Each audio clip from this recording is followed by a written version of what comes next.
The morning light filtered through our bedroom blinds the same way it had for 12 years, but something felt different. I watched Sophia getting dressed for work, her movements precise and hurried. She'd been like this for months now, distant, preoccupied, like she was living in a parallel universe that didn't include me. "Coffee's ready downstairs," I said, sitting up in bed. She didn't look at me. "Thanks, but I'm grabbing something on the way. Running late." "Again?" This time she did look at me, and there was something in her eyes I couldn't quite place. Irritation? Guilt? "Yes, again. Some of us have demanding jobs, Mark." I let it slide. Sophia had always been ambitious, driven. It's part of what attracted me to her when we met at that networking event 13 years ago. She was presenting a marketing campaign to a room full of suits, commanding attention with her confidence and intelligence. I was just another architect in the crowd, but somehow I'd managed to get her number. Now, watching her apply lipstick in the mirror, a deeper shade than usual, I wondered when I'd become the obstacle in her day instead of the highlight. "Are we still on for dinner tonight?" I asked. "Can't. Client meeting ran over and I need to prepare for tomorrow's presentation." It was the third time this week. "Sophia, we've barely talked in days." She turned from the mirror, and for a moment her expression softened. "I know. Things are just crazy right now with the Henderson account. Once this campaign launches, things will settle down." The Henderson account. She'd been working on it for months, staying late, weekend meetings, business dinners. I understood the pressure. My architectural firm had its demanding projects too. But this felt different. "Maybe we should plan something for the weekend," I suggested. "Just us. No work talk." "That sounds nice." She grabbed her purse and phone. The phone that was always face down now, always on silent. "We'll talk about it tonight." But we wouldn't talk about it tonight. There would be another excuse, another delay. I'd learned to expect it. After she left, I sat in our kitchen, drinking coffee and looking around the house we'd designed together. Everything was perfect. The exposed brick wall we'd argued about for weeks before agreeing it was exactly right. The kitchen island where we used to cook together on Sunday mornings, the built-in bookshelf that housed our combined collection of architectural and marketing texts. When had perfect started feeling empty? My phone buzzed with a text from David, my business partner. "Client wants to see the Morrison plans today. Can you have them ready by noon?" Work. At least work still made sense. Buildings had blueprints, foundations, logical structures. Unlike whatever was happening to my marriage. The next few weeks blurred together in a pattern I was starting to recognize.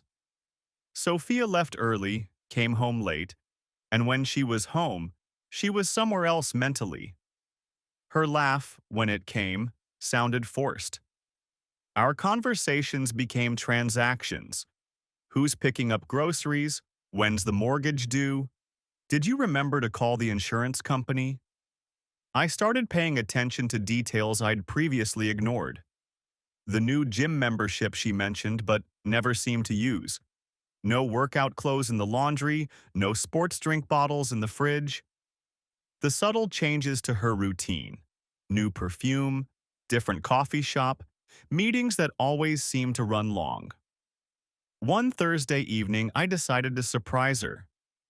I knew she'd been stressed about the Henderson presentation, so I made reservations at Chez Laurent, the French place where we'd had our first anniversary dinner. I even bought flowers, white roses, her favorite. I called her office at 6. "Brennan Marketing, this is Jessica." "Hi Jessica, it's Mark. Is Sophia available?" "Oh, hi Mark. She actually left about an hour ago. Said she had a dinner meeting with a client." My hand tightened on the phone. A dinner meeting? Yeah, something about the Henderson account. She seemed really excited about it. I thanked Jessica and hung up, staring at the roses on my kitchen counter. The Henderson account again. Always the Henderson account. I called Sophia's cell. It went straight to voicemail. That night, she came home at 11:30, apologizing about her phone dying and the meeting running late. How did the presentation go? I asked. She looked confused for a split second. Oh, it was just prep work. We're presenting next week. But Jessica had said she was excited. Sophia was never excited about prep work. I started keeping track after that. Not stalking, not investigating, just paying attention. The discrepancies in her stories. The time she said she was at the office but didn't answer the work line. The night she came home smelling like cologne that wasn't mine. By December, I had a notebook full of inconsistencies that painted a picture I didn't want to see. The idea came to me on a cold January morning when I found a brochure in my mailbox, probably intended for the previous homeowner, but it caught my attention. Serenity Springs Couples Retreat. Reconnect, rebuild, rediscover. The photos showed couples walking hand in hand through mountain forests, sitting by fireplace sharing intimate conversations, laughing together in therapy sessions. It looked like everything Sophia and I used to have. I researched it thoroughly. Dr. Elena Rodriguez had impeccable credentials. PhD in clinical psychology, 20 years specializing in marriage counseling, authored 3 books on relationship dynamics. The retreat had a 78% success rate for couples who completed the program. $8,000 for a week. It was expensive, but what was my marriage worth? I waited until the weekend to bring it up. Sophia was reading in the living room, curled up in the chair by the window, the one she used to share with me before she'd started claiming she needed her own space. I've been thinking about us, I said, settling onto the couch across from her. She looked up from her book, some thriller about betrayal and revenge. What about us? We're not connecting anymore. We're like roommates who happen to share a bank account. She marked her page and closed the book. Mark, we've been married 12 years. This is normal. The honeymoon phase doesn't last forever. This isn't about honeymoon phases. We barely talk anymore. When's the last time we had a real conversation? About anything other than logistics? She sighed. I've been working hard. The Henderson account is almost done. You said that 3 months ago. These things take time. I pulled out the brochure. I found something that might help. She took it, her expression shifting as she read. A couples retreat? Mark, we don't need therapy. It's not therapy, it's enrichment, skill building. For $8,000? What price would you put on our marriage? She was quiet for a long moment, flipping through the pages. This looks very intense. Good intense. Like when we used to stay up all night talking about our dreams, our plans. Remember that? Something flickered across her face. Guilt? Sadness? It was gone too quickly to identify. We could try counseling here first, she said. Local therapy, less expensive. We've talked about local therapy for 2 years and never followed through. This is different. It's immersive. A week away from work, from distractions, just focusing on us. She handed the brochure back. I don't know, Mark. Sophia, I'm not asking for a lifetime commitment. I'm asking for 1 week. 7 days to see if we can find our way back to each other. And if we can't? The question hung between us like a blade. Then at least we'll know we tried everything. She was quiet for so long I thought she'd refuse. Finally, she nodded. Okay, but I need to check my schedule. The Henderson account presentation is next week. I know. The retreat doesn't start until March. March? I already checked. You have a clear week in early March. I verified it with Jessica. Her eyes flashed. You called my office. I called to check if you'd be available for dinner last week, remember? Jessica mentioned your schedule. The flash faded. Right. Okay, March. I wanted to feel victorious, but her reluctant agreement felt more like defeat. When had I become something my wife had to endure rather than enjoy? February crawled by with agonizing slowness. I threw myself into work, finalizing plans for a community center project and starting preliminary designs for a residential complex. Sophia continued her pattern of early departures and late arrivals, but I noticed she'd grown more careful about her stories. No more obvious contradictions, no more unexplained absences I could easily check. She'd gotten better at lying. 2 weeks before the retreat, I suggested we start preparing mentally. Maybe we should discuss what we want to get out of this experience. Like what? Better communication, more intimacy, understanding why we've grown apart. She nodded absently. Sure, that sounds good. What do you think caused the distance between us? She looked up from her laptop. I don't know, Mark. Work stress, getting older, falling into routines. Do you think there's something I could do differently? For a moment, her mask slipped, and I saw something unexpected. Pity. You don't need to change anything. You're fine the way you are. The way she said it made it sound like an epitaph. Serenity Springs Retreat Center sat nestled in the Blue Ridge Mountains, all natural stone and timber construction that blended seamlessly with the forest. As our rental car wound up the mountain road, I felt my first genuine optimism in months. It's beautiful, Sophia said, and she sounded like she meant it. The lobby was warm and welcoming, with a massive stone fireplace and floor-to-ceiling windows overlooking the valley. Other couples were checking in. Some looked nervous, others excited. A few seemed to be barely tolerating each other's presence. Mr. and Mrs. Brennan? A woman approached us with a warm smile. She was in her 50s, with silver-streaked hair and kind eyes. I'm Dr. Elena Rodriguez. Welcome to Serenity Springs. Thank you for having us, I said, shaking her hand. I'm looking forward to working with you both this week. Why don't you get settled in your room, and we'll start with individual assessments at 4 o'clock. Our room was on the second floor, overlooking the forest. 2 queen beds, which surprised me until I remembered that part of the program involved gradually rebuilding physical intimacy. Separate beds, Sophia observed, setting down her suitcase. Temporarily. Dr. Rodriguez explained that physical reconnection needs to happen in stages. Right.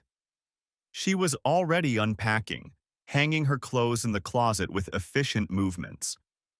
I watched her arrange her toiletries on the bathroom counter, noting she'd brought the new perfume. At 4 o'clock, we met with Dr. Rodriguez in her office. The walls were lined with books and certificates, but the atmosphere was more living room than clinic. Let's start with you, Mark. What brought you here? We've lost our connection. We used to be best friends, partners in everything. Now we feel like strangers. Can you give me a specific example? Last month, I made dinner reservations for our anniversary. When I told Sophia about them, she looked confused for a moment, like she'd forgotten. Then she said she was sorry, but she had to work late. Dr. Rodriguez made a note. How did that make you feel? Invisible, like I'm not a priority in her life anymore. Sophia, how do you respond to that? Sophia shifted in her chair. Work has been incredibly demanding. I'm up for a promotion, and this account could make or break my career. I know I've been distracted, but it's temporary. How long has this particular project been consuming your attention? About 8 months. And during those 8 months, how has your relationship been affected? We've had less time together, Sophia admitted. But Mark knew when he married me that my career was important. Of course. But Mark, you're not asking her to give up her career, are you? No, I'm asking for balance. For her to be present when we're together, not checking her phone or thinking about work. Sophia, do you feel you can be fully present with Mark? There was a pause that lasted too long. I try to be. Dr. Rodriguez made another note. We'll be working on presence and attention this week. For now, I want to give you your first assignment. She handed us each a leather-bound journal. Every evening, I want you to write about your experience that day. What you learned, what you felt, what insights you gained. These are private unless you choose to share. Think of them as a space to process your thoughts honestly. I took my journal, running my fingers over the smooth leather cover. How detailed should we be? As detailed as you need to be. Some people write paragraphs, others just bullet points. The important thing is honesty, with yourself and about your feelings. That evening, after our welcome dinner and orientation, I sat on my bed with the journal open in my lap. Sophia was in the bathroom, going through her elaborate nighttime routine. Day 1, I wrote. First day at Serenity Springs. Dr. Rodriguez seems genuine and insightful. I feel hopeful but also nervous. When she asked Sophia if she could be fully present with me, the pause before she answered told me everything I needed to know. But maybe that's why we're here, to learn how to be present again. I miss my wife. I miss the woman who used to laugh at my terrible jokes and steal fries off my plate and fall asleep with her head on my shoulder. I hope she's still in there somewhere. When Sophia came out of the bathroom, she was already in her pajamas. She climbed into her bed and picked up her own journal. What are you writing about? I asked. Just thoughts about today. She didn't look up. I wanted to ask more, but something in her posture warned me off. Instead, I finished my entry and turned off the light. In the darkness, I could hear the soft scratch of her pen on paper, continuing long after I'd closed my journal. Day 2 began with breakfast in the main dining room, followed by our first group session. There were 6 couples total. Us, an older pair celebrating their 40th anniversary but struggling with retirement, newlyweds who'd already hit a rough patch, a couple dealing with infertility issues, and 2 others working through various communication problems. Today we're going to focus on vulnerability, Dr. Rodriguez announced. The exercises might feel awkward at first, but I encourage you to lean into the discomfort. The first exercise was simple. Sit facing your partner and maintain eye contact for 2 full minutes without speaking. I looked into Sophia's eyes, the same green eyes that had captivated me at that networking event years ago. For the first 30 seconds, she maintained the connection. Then her gaze started to wander, flicking to other couples, to the window, anywhere but back to me. Sophia, I said softly. We're not supposed to talk, she whispered. We're supposed to see each other. She looked back at me, but there was something guarded in her expression, like she was afraid of what I might see if she let me look too closely. When the timer went off, Dr. Rodriguez asked for observations. It was harder than I expected, said Tom, the older gentleman. 40 years of marriage, and I realized I haven't really looked at my wife. I mean, really looked. In months. His wife, Helen, nodded. We look past each other now, not at each other. What about you, Mark? Dr. Rodriguez asked. I felt like Sophia was hiding something, like she was afraid to let me see her. All eyes turned to Sophia. I wasn't hiding anything. It just felt intense. Intimacy often does, Dr. Rodriguez said. That's why we avoid it. True connection requires us to be seen, which means being vulnerable. The next exercise was worse. We had to share our deepest fear about our relationship with the group. When it was my turn, my mouth went dry. My deepest fear is that Sophia has already checked out of our marriage, that she's just going through the motions waiting for the right time to leave. I heard Sophia's sharp intake of breath beside me. And you, Sophia? She was quiet for a long moment. My fear is that we want different things, and no amount of therapy will change that. It wasn't until later that I realized she hadn't actually said what she feared. She'd made a statement about incompatibility. Dr. Rodriguez must have noticed too, because she made a note. After the session, we had individual reflection time. I found a quiet spot by the lake and opened my journal. Day 2. The eye contact exercise was painful. I could see Sophia retreating from me in real time. When she said she feared we want different things, I wanted to ask what she wants that I'm not giving her. But I'm afraid of the answer. Dr. Rodriguez is pushing us toward vulnerability. But what if Sophia's vulnerability reveals something I don't want to know? That evening, after dinner and another group discussion about communication styles, I found Sophia on the balcony of our room, writing in her journal again. How are you feeling about everything so far? I asked. She looked up, and in the lamplight, she looked younger somehow. It's a lot, more intense than I expected. Good intense or bad intense? I don't know yet. I sat down beside her. Can I ask you something? She tensed slightly. Sure. When you said you fear we want different things, what different things? She closed her journal, holding it against her chest like a shield. I don't know if I'm ready to talk about that yet. When will you be ready? I don't know that either. I wanted to push, to demand answers, but something told me that would only drive her further away. Instead, I nodded and went inside to finish my own journal entry. Through the open balcony door, I could hear her pen scratching against paper again, filling page after page with thoughts she wasn't ready to share. Day 3 brought trust exercises. We started simple, trust falls, guided walking with closed eyes, before moving to emotional trust.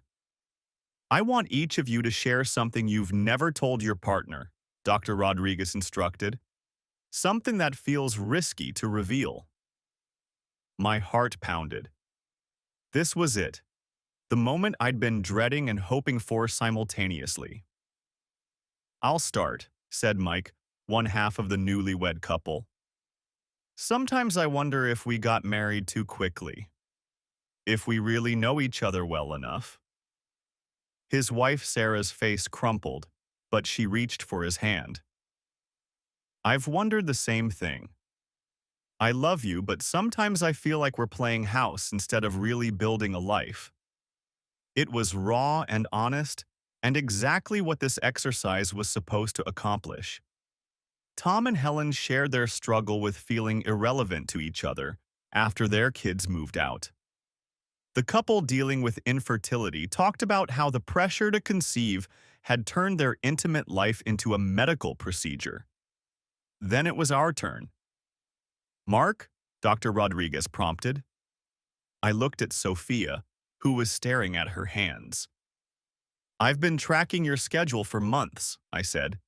Not stalking, just paying attention. And I know you've been lying to me about where you are and who you're with.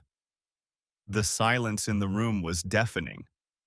Sophia's head snapped up, her face pale.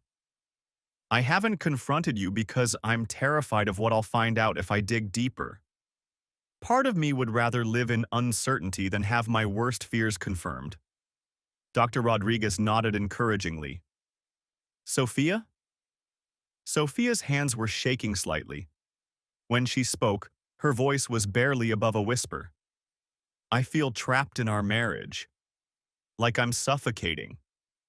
And I hate myself for feeling that way because Mark is a good man who deserves better.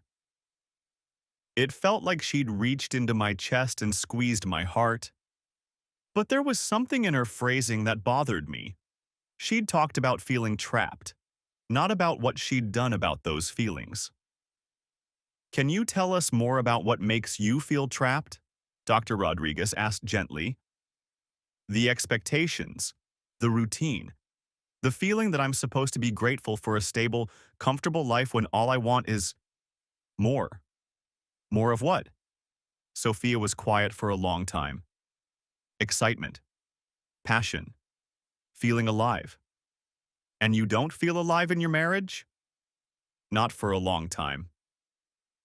The session ended shortly after, and couples were dismissed for individual reflection. I walked to the lake, my journal clutched in my hand, trying to process what had just happened. She felt trapped. She wanted excitement, passion. She wanted to feel alive. None of those things necessarily meant she was having an affair, but combined with the lies about her schedule, the pieces were forming a picture I couldn't ignore. I sat by the water and wrote. Day 3. Sophia said she feels trapped in our marriage. She wants excitement and passion. I want to ask her if she's found those things elsewhere, but I'm not sure I'm ready for the answer. The way she phrased it, Mark is a good man who deserves better, sounds like something you say when you're justifying hurting someone, like she's already made peace with whatever she's doing. I came here to save our marriage, but I'm starting to think I came here to watch it die. When I returned to our room, Sophia was in her bed, writing furiously in her journal. She looked up when I entered. Are you okay? She asked. Are you? I don't know. Today was hard. The truth usually is. She nodded and went back to her writing. I noticed she was several pages into her journal now, filling it with thoughts she deemed too private to share. I wondered what she was writing about me.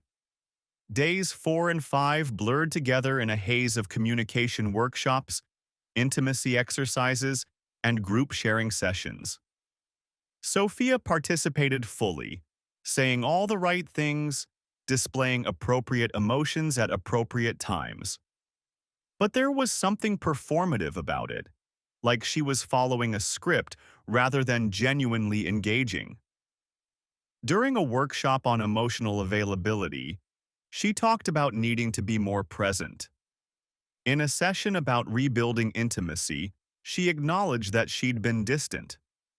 When we practiced active listening techniques, she demonstrated perfect comprehension and reflection.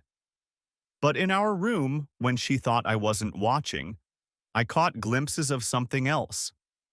Eye rolls when she thought I was being overly emotional.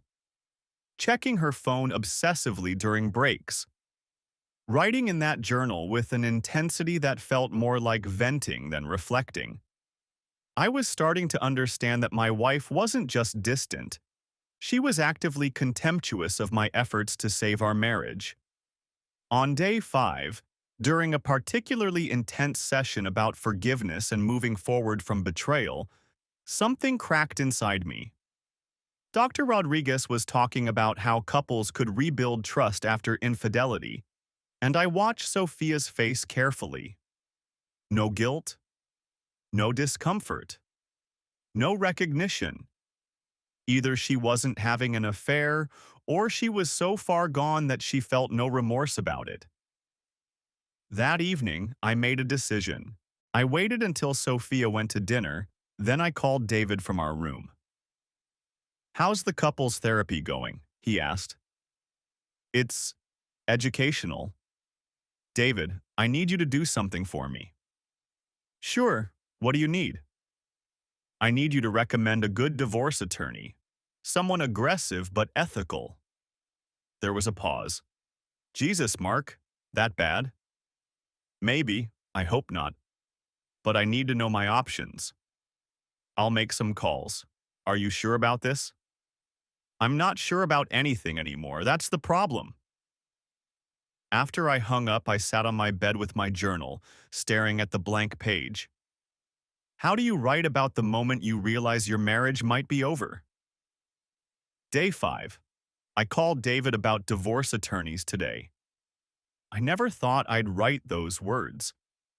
I still love Sophia, but I'm beginning to understand that love isn't enough if only one person is participating. Tomorrow is our last full day. Dr. Rodriguez says many couples have breakthrough moments in the final sessions. I wonder if our breakthrough will be Sophia finally telling me the truth, or me finally accepting it. I closed the journal and tried to sleep, but my mind kept racing. In the next bed, Sophia was writing again, the soft scratch of her pen the only sound in the room.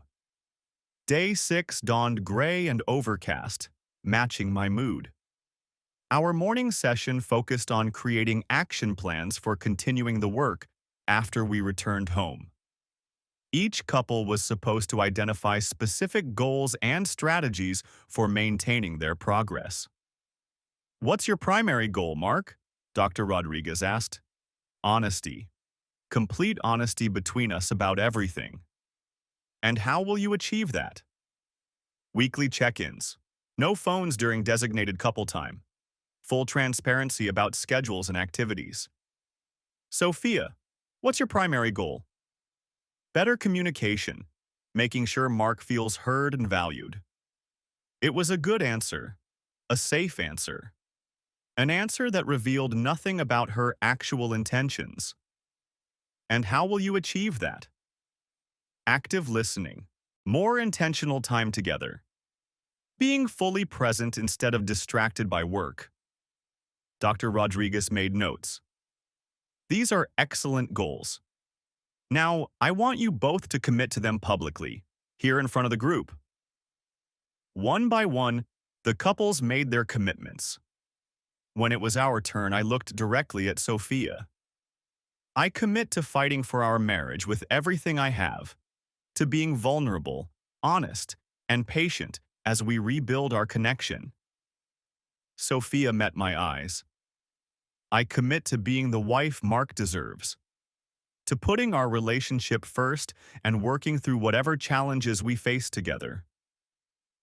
The words were perfect.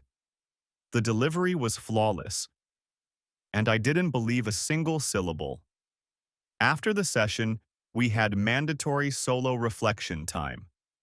I chose a hiking trail that led up the mountain, needing the physical exertion to match my emotional turmoil.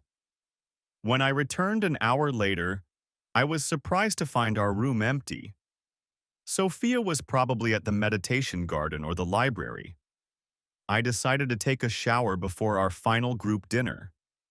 In the bathroom, I noticed Sophia's journal sitting on the counter next to her toiletries. She must have forgotten it when she left for her reflection time. I stared at it for a long moment. I'd never read someone else's diary before. It felt like a violation of privacy, a breach of trust. But what trust was left to breach? I picked up the journal and opened it to the first page. Day 1. Mark is so pathetically hopeful about this ridiculous retreat. He actually thinks a week of touchy-feely therapy is going to fix us. If he only knew how far gone we already are. Dr. Rodriguez seems competent enough, but this whole exercise feels like rearranging deck chairs on the Titanic. Mark wants honesty? He couldn't handle the truth if I gift-wrapped it for him. My hands started shaking. I flipped to the next entry. Day 2. The eye contact exercise was torture, looking into Mark's eager, desperate face while he searched for something that isn't there anymore. I almost felt sorry for him. He asked about my fears for our relationship. I should have been honest. My fear is that he'll figure out about Trevor before I'm ready to leave. 6 more months to secure the promotion and get my finances in order, then I can end this charade. Trevor. The name hit me like a physical blow. I sat down hard on the toilet seat, the journal trembling in my hands. Day 3. Mark admitted he's been tracking my schedule. Clever boy. Too bad he's about 3 steps behind reality. If he really wants to know where I've been, he should check the Marriott downtown. Room 412. Every Tuesday and Thursday for the past 8 months. I almost laughed when he said he deserved better. He does deserve better. He deserves someone who can pretend to be satisfied with his boring, predictable love. Someone who doesn't fantasize about Trevor while Mark is touching her. The words blurred as my vision went white around the edges. 8 months. While I'd been trying to save our marriage, she'd been systematically destroying it. I forced myself to keep reading. Day 4. The vulnerability exercises are actually useful for learning how to manipulate emotional responses. Mark cried today during the trust circle. Actually cried. Trevor would never do something so weak. I told the group I felt trapped, which isn't entirely a lie. I am trapped. In this marriage. In this retreat. In pretending to care about Mark's feelings. But not for much longer. Day 5. Mark looked like a kicked puppy during the forgiveness workshop. Dr. Rodriguez was talking about rebuilding after infidelity, and I could see him watching my face for reactions. If he only knew that forgiveness is the last thing I want from him. I want him to hate me. It would make leaving so much easier. Trevor texted during lunch break. He misses me. Misses the way I taste, the sounds I make when he's inside me. God, I miss him too. 6 more days until I can feel alive again. I dropped the journal like it was on fire. My entire body was shaking now, adrenaline flooding my system as the full scope of her betrayal hit me. She wasn't just having an affair. She was planning her exit strategy. She'd been using our therapy sessions to practice manipulation techniques. She was counting down the days until she could see her lover again. And she found my emotional vulnerability amusing. I picked up the journal again, skipping to the most recent entry. Day 6. Tomorrow is our last day, and I think I've learned everything I need from this experience. Not about saving my marriage, that ship sailed months ago, but about managing Mark's emotions during the transition. When I finally tell him I'm leaving, I'll use the language I've learned here. We've grown apart. We want different things. Sometimes love isn't enough. He'll think we're having a mature, evolved conversation about the natural end of our relationship. He'll never know about the hotel rooms, the lies, the complete contempt I feel for his weakness. He'll probably blame himself for not being exciting enough, passionate enough, man enough to keep me interested. In a way, this retreat has been the perfect goodbye gift. I'll leave him with his dignity intact and his illusions preserved. It's the least I can do for 12 years of him worshiping the ground I walk on. Trevor is picking me up from the airport Sunday night. I told Mark I had to work late to catch up after being gone all week. One last lie for old time's sake. I closed the journal and set it carefully back on the counter, exactly where I'd found it. My hands had stopped shaking, replaced by an icy calm that surprised me. She thought she was smart. She thought she had it all figured out. She had no idea what was coming. I pulled out my phone and took pictures of every single page of her journal, making sure the text was clear and readable. Then I called David. Hey, Mark, did you get those attorney recommendations? Yeah, I've got 3 names. The best one is Sarah Howard.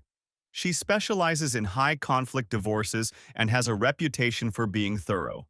But Mark, are you sure? Text me her number. I need to call her tonight. Tonight? Mark, what happened? I found out who my wife really is. After I hung up, I sat in our bathroom for a long time, holding Sophia's journal and thinking about the woman I'd loved for 13 years. The woman I'd built a life with, planned a future with, trusted with everything I had. That woman had never existed.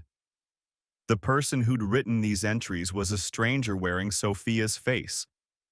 A stranger who'd been laughing at me for months while I tried desperately to save something that was already dead. But she'd made one crucial mistake. She'd documented everything. Her affair, her plans, her contempt, all of it in her own handwriting. When divorce attorneys talked about evidence, this was what they meant. I heard footsteps in the hallway and quickly put the journal back where I'd found it.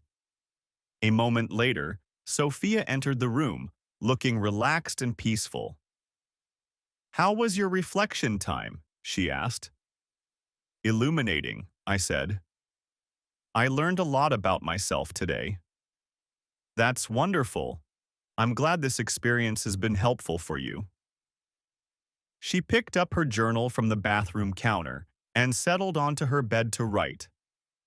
I watched her, marveling at how normal she looked, how easily she smiled at me, how convincingly she played the role of a wife working to save her marriage. She was a sociopath. There was no other explanation for this level of deception combined with complete lack of remorse. "What are you writing about tonight?" I asked. "Just processing everything we've learned this week, thinking about how to implement our action plan when we get home." "Any insights you'd like to share?" She looked up from her journal, and for just a moment, I thought I saw a flicker of something in her eyes. Amusement? Pity? "I think this week has shown us both who we really are," she said. "Sometimes that's the most valuable thing you can learn." "Yes," I agreed. "Sometimes it is." She went back to her writing, and I opened my own journal for what I knew would be my final entry at Serenity Springs. Day 6. I know the truth now. All of it. Sophia has been having an affair with someone named Trevor for 8 months. She's been planning to leave me for months, just waiting to secure her promotion first. She's been using this retreat to practice manipulation techniques and emotional management strategies. She thinks I'm pathetic. She finds my love for her amusing. She's been lying about everything: where she goes, who she sees, what she feels. But she made one mistake. She wrote it all down. Tomorrow is our last day at Serenity Springs. Tomorrow night, we'll participate in the closing ceremony where couples share their growth and commitments for the future. I have a very special sharing planned. I closed my journal and looked over at my wife, who was still writing about her brilliant deception and her plans for her future with Trevor. She had no idea that her future had just taken a very different turn. Our final day at Serenity Springs began with individual sessions with Dr. Rodriguez. When it was my turn, I sat in her office trying to decide how much to reveal. "How are you feeling about everything, Mark?" "Different than when I arrived. I have a lot more clarity about my situation." "What kind of clarity?" I met her eyes. "The kind that tells you when it's time to stop fighting for something that can't be saved." Dr. Rodriguez leaned forward slightly. "That sounds like you've made a decision." "I have, but I want to handle it the right way, with dignity." Can you tell me more about what's brought you to this point? I considered my words carefully. Sometimes the truth about a person becomes undeniable. When that happens, you have to decide whether to keep living in denial or accept reality. And you've chosen to accept reality. Yes, she made a note. How do you plan to move forward? With honesty, complete honesty. It's what I've wanted from the beginning. When my session ended, I had lunch alone while Sophia had her individual meeting with Dr. Rodriguez. I wondered what she was telling her. Probably more lies about wanting to work on our marriage, more performance art designed to maintain her cover story. That afternoon, we had our final group session. Each couple was invited to share their biggest breakthrough and their commitment going forward. Tom and Helen went first, talking about rediscovering each other as individuals rather than just parents. The infertility couple shared their decision to explore adoption while rebuilding their intimacy. The newlyweds committed to slowing down and really getting to know each other. When it was our turn, Dr. Rodriguez smiled encouragingly. Mark and Sophia, you've been through quite a journey this week. What would you like to share with the group? I stood up, feeling remarkably calm. I'd like to share something that my wife wrote about our experience here. Sophia's face went very still. Mark, she said quietly, what are you doing? I pulled out my phone and opened the photos I'd taken of her journal entries. Sophia has been keeping a journal this week, as we all have. She's been very private about it, but yesterday I discovered what she's been writing. Mark, stop. Her voice was sharp now, but I could see the panic in her eyes. This is from day one. I began reading from my phone. Mark is so pathetically hopeful about this ridiculous retreat. He actually thinks a week of touchy-feely therapy is going to fix us, if he only knew how far gone we already are. The room was dead silent. Dr. Rodriguez was staring at me with shock and concern. Day 2. The eye contact exercise was torture. Looking into Mark's eager, desperate face while he searched for something that isn't there anymore. I almost felt sorry for him. Mark, please, Sophia whispered. Don't do this. Day 3. Mark admitted he's been tracking my schedule. Clever boy. Too bad he's about 3 steps behind reality. If he really wants to know where I've been, he should check the Marriott downtown. Room 412. Every Tuesday and Thursday for the past 8 months. Someone in the group gasped. Sophia's face had gone completely white. Should I continue? I asked, looking directly at her. Should I read the part where you talk about your lover Trevor? About how you find my emotional vulnerability amusing? About how you've been using the techniques you learned here to manipulate me? Sophia stood up abruptly. You had no right to read my private journal. And you had no right to destroy our marriage while pretending to save it. Dr. Rodriguez stood as well. I think we need to pause this session. No, I said firmly. This is exactly what this session is supposed to be about. Truth, honesty, authentic sharing. I looked around the room at the other couples who were watching in horrified fascination. For 12 years, I thought I was married to a woman who loved me. This week, I discovered I was married to someone who found my love pathetic and my pain entertaining. Someone who's been planning her exit strategy for months while I begged her to work on our relationship. I turned back to Sophia. You wanted honesty, right? Complete transparency? Well, here it is. You're humiliating me, she said, and there were tears in her eyes now. No, I replied. You humiliated yourself. I'm just reading your own words. Dr. Rodriguez stepped between us. I think you both need to... There's more, I continued, consulting my phone again. Day 5. Mark looked like a kicked puppy during the forgiveness workshop. Dr. Rodriguez was talking about rebuilding after infidelity, and I could see him watching my face for reactions. If he only knew that forgiveness is the last thing I want from him. I want him to hate me.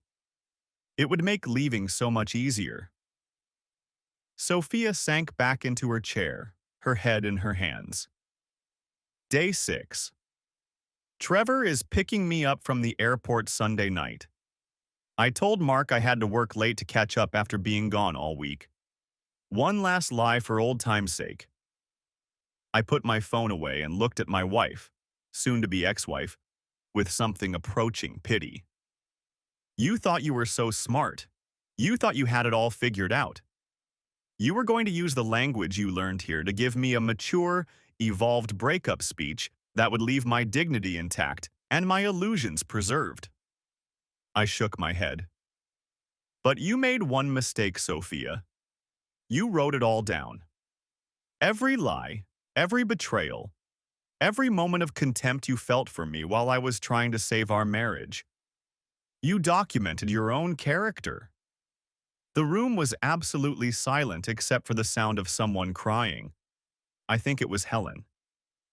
So here's my commitment going forward, I said, addressing the group. I commit to surrounding myself with people who are capable of honesty, loyalty, and genuine love. I commit to never again allowing someone to make me feel pathetic for caring about them. I looked at Dr. Rodriguez. Thank you for this week. It's been exactly what I needed. Then I walked out of the room, leaving my wife to explain herself to a group of people who now knew exactly who she really was. I spent the rest of the afternoon in our room, packing my things and making phone calls. First to David, to let him know I'd need to take some time off when we returned. Then to Sarah Howard, the divorce attorney, to schedule an emergency consultation for Monday morning. Sophia didn't return to the room until late evening. When she did, her eyes were red and swollen from crying.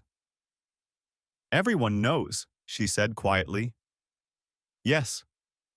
Dr. Rodriguez wants to see us both for an emergency session tomorrow morning before we leave.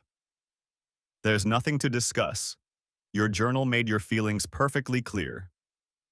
She sat on her bed, looking deflated. Mark, I know you're angry. I'm not angry, Sophia. Anger would imply I still cared enough to be hurt by your actions. What I am is informed. Can we at least talk about this?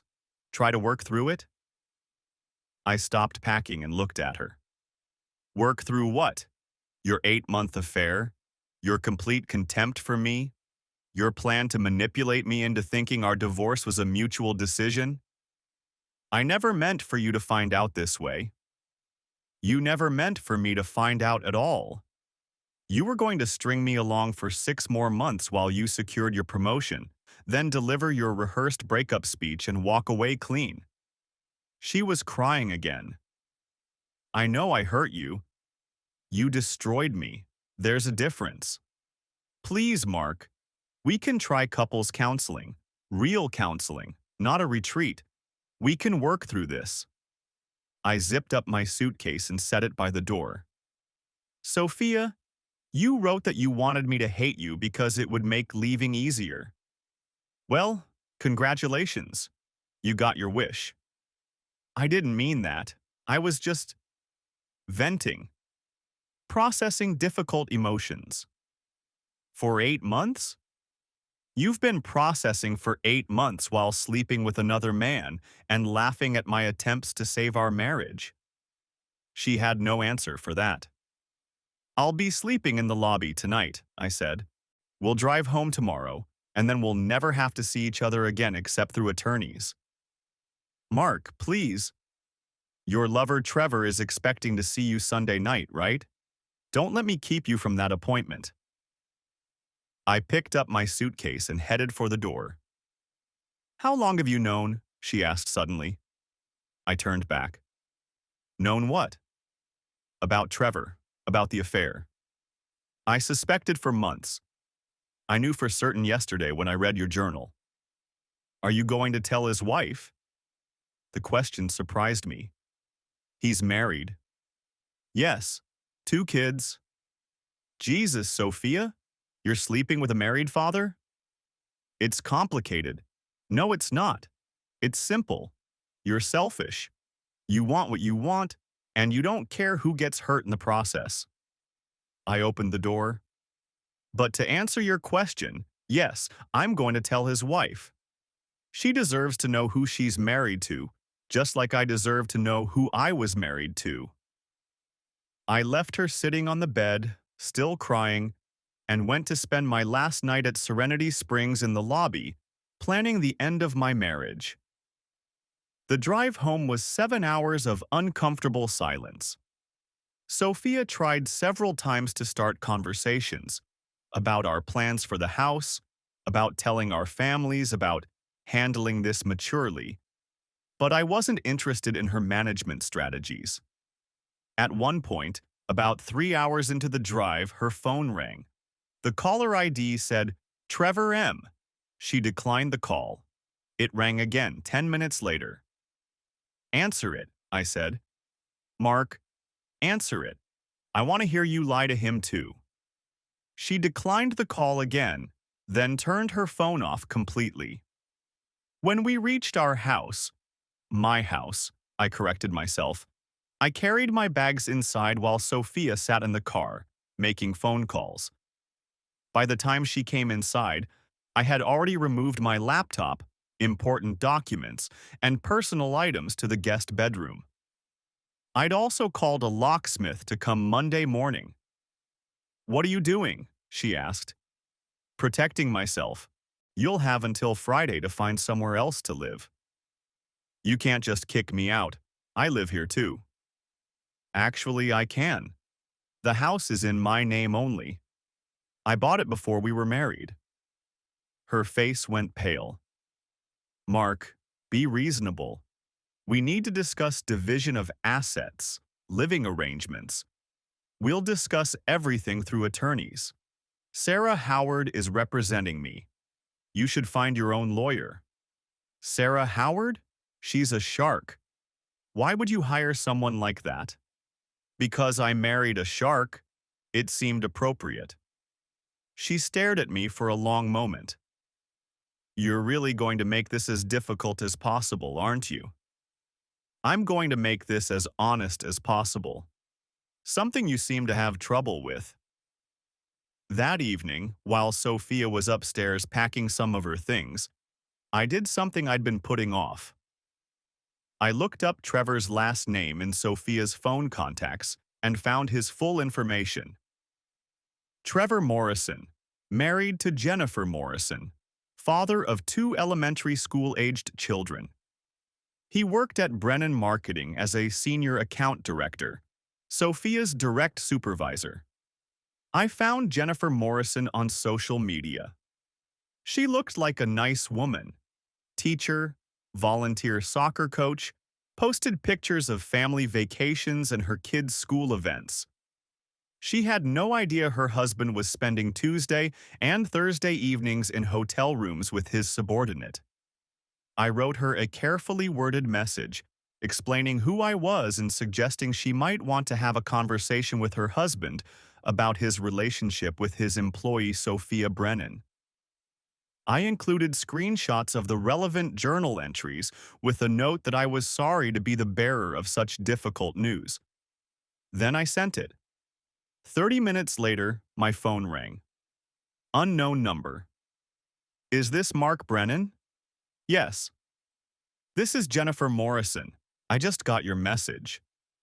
Her voice was shaking. I felt terrible for her, but she deserved to know. I'm sorry, Mrs. Morrison. I know this is a shock. How long has this been going on? According to my wife's journal, 8 months. There was a long pause. He's been traveling more for work, staying late for client meetings. I thought he was just dedicated to his job. I thought the same thing about my wife. Your message said you have evidence? Journal entries where she describes their relationship in detail. If you need them for divorce proceedings, I'm happy to provide copies. I might take you up on that. Mr. Brennan? Yes? Thank you for telling me. I know this couldn't have been easy. Your children deserve a father who's honest with their mother. You deserve a husband who respects your marriage. After I hung up, I felt simultaneously vindicated and terrible. I'd just helped destroy another family, but I'd also given a woman the truth she needed to make informed decisions about her life. 20 minutes later, Sophia's phone started ringing non-stop. She was upstairs, so I could hear her answering, her voice getting more and more agitated with each call. Finally, she came downstairs, her face flushed with anger. You told his wife? Yes. You had no right. I had every right. She's being betrayed the same way I was. She deserves to know. You've ruined his career, his marriage, his family. No, Sophia. He ruined those things when he decided to sleep with his employee. I just brought the truth to light. Jennifer is threatening to go to HR. Trevor could lose his job. Good. Actions have consequences. Something you're about to learn firsthand. She stared at me like she was seeing me for the first time. I don't know who you are anymore. I'm the same person I've always been. The difference is, now I know who you are.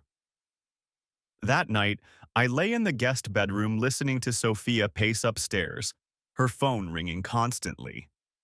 Trevor, probably. His wife, maybe. Their bosses at work, potentially. The truth was spreading, and there was nothing either of them could do to stop it. For the first time in months, I slept peacefully. Monday morning brought a flurry of activity. I met with Sarah Howard, who reviewed the journal entries and confirmed they constituted excellent evidence for divorce proceedings. Virginia was a no-fault divorce state, but adultery could still affect asset division and alimony considerations. This is one of the most well-documented cases of infidelity I've ever seen, she said.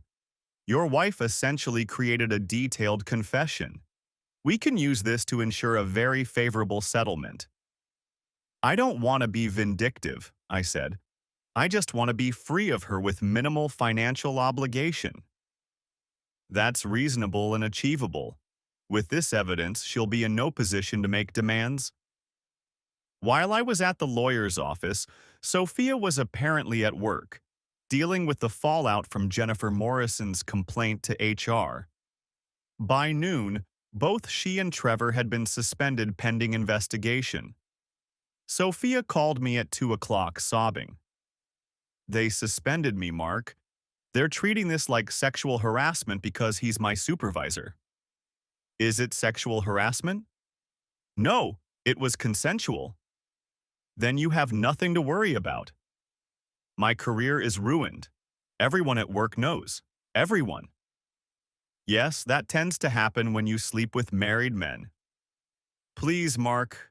I know I made mistakes, but I don't deserve this. You don't deserve consequences for your choices? Not like this. Not this public humiliation. I almost laughed. Sophia, you wrote in your journal that you wanted me to hate you because it would make leaving easier. You got exactly what you wanted. Why are you upset? Because I never thought. I didn't realize it would all come out like this. You didn't realize that lies eventually surface? That betrayals have consequences? How did you think this would end? I thought I could manage it better. There it is. You thought you could manage the situation, manage me, manage everyone involved. But you can't manage the truth, Sophia. It has a way of revealing itself. That evening, she came home with boxes. She'd clearly been crying for hours. I'm moving in with my sister temporarily, she said. That's probably for the best. Mark, before I go, can we talk? Really talk? I looked at her, really looked at her, for the first time since reading her journal. She looked smaller somehow, diminished. What do you want to talk about? Why you hate me so much? I don't hate you, Sophia. I pity you. Pity me? You destroyed a 12-year marriage for what? Hotel sex with a married man who's now probably going to lose his job and his family? You threw away someone who loved you unconditionally for someone who was using you for recreational adultery? She was crying again. Trevor said he loved me. Trevor told you what you needed to hear to keep you available for Tuesday and Thursday afternoons. If he loved you, he would have left his wife months ago. It wasn't like that. Sophia, he's already chosen. His wife found out yesterday, and instead of leaving her for you, he's trying to save his marriage. What does that tell you about your value to him? She crumpled onto the couch. I know I made mistakes. You didn't make mistakes. You made choices. Calculated, deliberate choices over a period of 8 months. You chose to lie to me every day. You chose to mock my attempts to save our marriage. You chose to plan your exit strategy while pretending to work on our relationship. I was confused. No, you were selfish. There's a difference. She looked up at me with red, swollen eyes. Do you really feel nothing for me? Nothing at all? I considered the question honestly. I feel sorry for the person I thought you were. But that person never existed, did she? The woman I loved was a fiction you created to get what you wanted from me. That's not true. I did love you, in the beginning. When did that change? I don't know. Gradually. Maybe around year 7 or 8. I started feeling restless, bored. Like this was all there was to life. So you decided to have an affair instead of talking to me about your feelings. I tried to talk to you. You never listened. When? When did you try to talk to me about being unhappy? She was quiet for a long moment. I dropped hints. I talked about wanting more excitement, more adventure. Hints! You dropped hints instead of having an honest conversation about the state of our marriage. I didn't want to hurt you.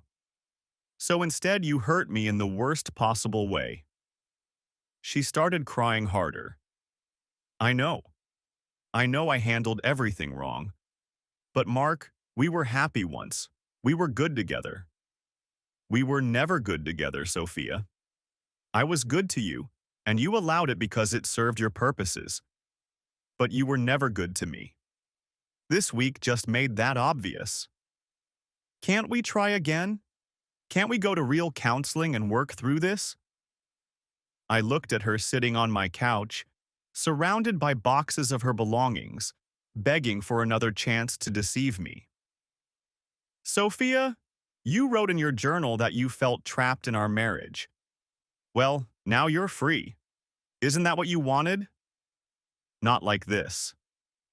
How did you think it would happen? You were going to manipulate me into a friendly divorce, then run off into the sunset with Trevor. Except Trevor was never going to leave his wife for you, and now you've lost both of us. You're being cruel. I'm being honest. Something you might want to try sometime. She finished packing in silence, and I helped her carry her boxes to her car. When she was done, she stood in the driveway looking back at the house we'd called home for 5 years. I really did love you once, she said quietly. Maybe you did. But somewhere along the way, you decided you loved excitement more. You loved the thrill of deception more. You loved feeling superior to the man who adored you more. That's not... Read your journal, Sophia. Your own words. You found my love pathetic and my pain entertaining. That's not the behavior of someone who ever truly loved me. She got in her car and rolled down the window. What happens now? Now you face the consequences of your choices. Trevor's probably doing the same thing with his wife. Maybe you two can commiserate about how unfair it is that actions have repercussions. Will you ever forgive me? I thought about it. I'll probably forgive you eventually for my own peace of mind. But I'll never forget who you really are. She drove away, and I stood in my driveway watching her taillights disappear. 12 years of marriage, reduced to boxes in a car and journal entries full of contempt. But for the first time in months, I felt like I could breathe. The divorce proceedings moved quickly once Sophia's attorney saw the journal evidence. She didn't contest the terms, didn't ask for alimony, didn't fight for half the house. Her lawyer probably told her she'd be lucky to walk away with her car and personal belongings. Trevor Morrison wasn't as fortunate. Jennifer divorced him and got primary custody of their children. He lost his job at Brennan Marketing when the HR investigation concluded that his relationship with Sophia constituted an abuse of his supervisory position. Last I heard, he was working at a smaller firm for significantly less money and paying substantial child support. Sophia struggled to find work in the marketing field. Word had spread through the professional community about her affair with a supervisor and the dramatic way it had been revealed. She eventually took a position with a small nonprofit at about half her previous salary. I found out about their situations not because I was keeping tabs on them, but because mutual friends and colleagues kept updating me. The story of the couple's retreat journal had become something of a legend in our social circles, a cautionary tale about deception and its consequences. 3 months after our divorce was finalized, I was having coffee at a new place downtown when a woman at the next table dropped her purse. I helped her gather her belongings and we ended up talking. Her name was Amanda, and she was a pediatric nurse who'd recently moved to town after her own divorce. She was warm, funny, and refreshingly direct. When I asked her out, she said yes without games or manipulation. Our relationship developed slowly, built on honesty from the beginning. I told her about Sophia and the retreat early on, and she told me about her ex-husband's gambling addiction and how his lies had destroyed their marriage. The thing about being betrayed, she said over dinner one evening, is that it teaches you to recognize authenticity. I can spot a liar from across the room now. Is that a good thing or a bad thing? Good, I think. It means we won't accept anything less than honesty from each other. A year later, Amanda moved into my house, our house. She wanted to redecorate completely, to erase any trace of my previous life with Sophia. I was grateful for the fresh start. Sometimes I wondered what would have happened if I'd never found Sophia's journal. Would she have carried through with her plan? Would I have spent 6 more months trying to save our marriage while she counted down the days until she could leave? Probably. And I would have blamed myself for our failure, wondering what I could have done differently to keep her interested, to make her happy. Instead, I learned the truth. Some people are incapable of genuine love, only transaction. Some people view relationships as games to be won, rather than partnerships to be nurtured. Some people will take your vulnerability and use it as entertainment, but I also learned that there are people like Amanda who understand that love requires honesty, that trust must be earned and protected, that a relationship is only as strong as the weakest person's commitment to it. 2 years after the retreat, I saw Sophia at a grocery store. She was alone, looked tired, older somehow. We made eye contact across the produce section, and for a moment, I felt a flicker of something. Not love, not anger, just recognition. She nodded at me, and I nodded back.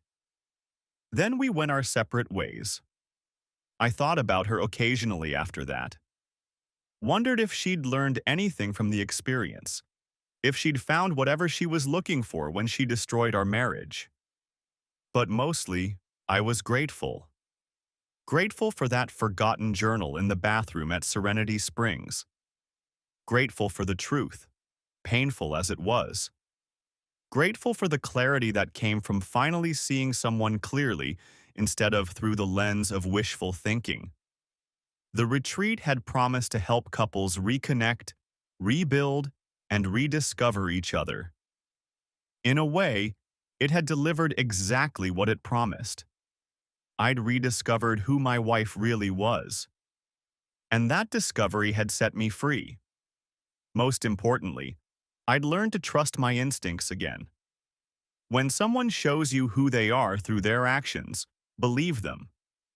When someone's words don't match their behavior, pay attention to the behavior.